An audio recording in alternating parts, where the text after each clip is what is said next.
Hello, I'm Dr. Rob Yeung. I'm an organisational psychologist and a coach at a consultancy called Talent Space. And I'd like to talk to you about how you can future-proof your career. In other words, how you can make yourself employable or even promotable in the years to come. Now, the first part of future-proofing yourself is to make sure you are demonstrating forward momentum in your career. So have a think about where you would realistically like to see yourself in perhaps 1 or 2 years' time. Then take a look at job descriptions for the kind of work that you would like to be doing. Understand the skills and experiences that are required for that role, and then work backwards. So if you need certain skills and experiences in 2 years' time, then what do you need to have achieved within the next year, within the next 6 months, the next 3 months, and therefore what do you need to start doing now? One component which should go into your plan is reading and understanding what's going on in the world.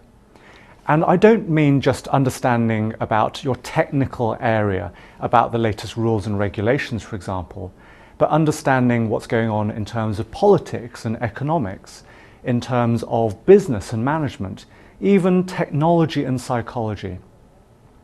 But the key here is to make sure that you are consulting credible sources, whether these are physical newspapers or online publications.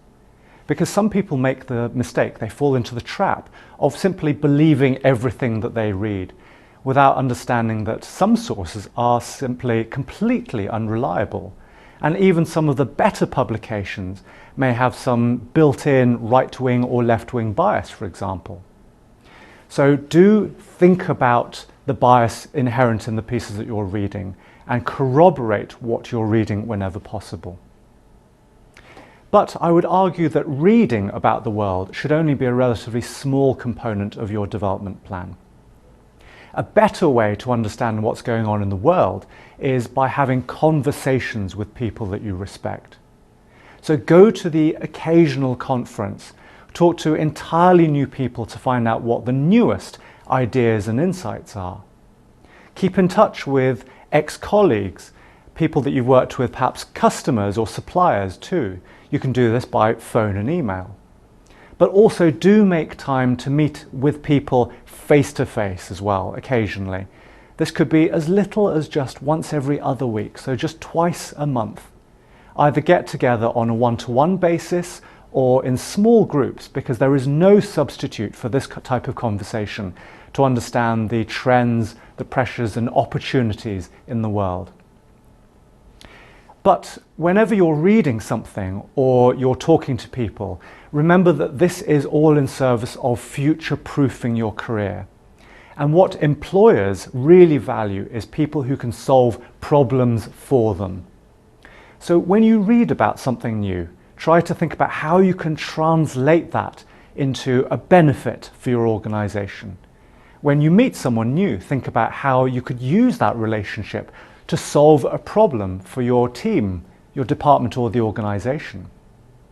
For example, if your team is thinking about implementing some new way of working or perhaps a piece of software, then ask yourself, who do I know or what have I read that might help me to identify problems and therefore make the implementation more successful?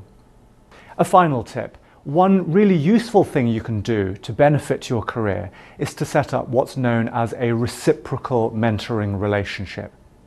So the idea is that you find someone who's at a similar career stage to you, and the two of you get together occasionally, perhaps on a monthly, a quarterly basis, or on whatever time frame suits you, and you talk about each of your career frustrations and objectives. So for example, if you and I were to work together, perhaps you would start. So you talk about what is currently frustrating you and your objectives. Then it would be my job to come up with ideas, actions that you could take to help to propel you forwards in your career. And then we'd swap over. So then I would talk about what's frustrating me and my ambitions, and then it would be your job to encourage or even push me to take action to push me forwards in my career. But when I've seen this work well, people usually agree to a set of ground rules. So this isn't just a social conversation, an opportunity to catch up or gossip and complain about work.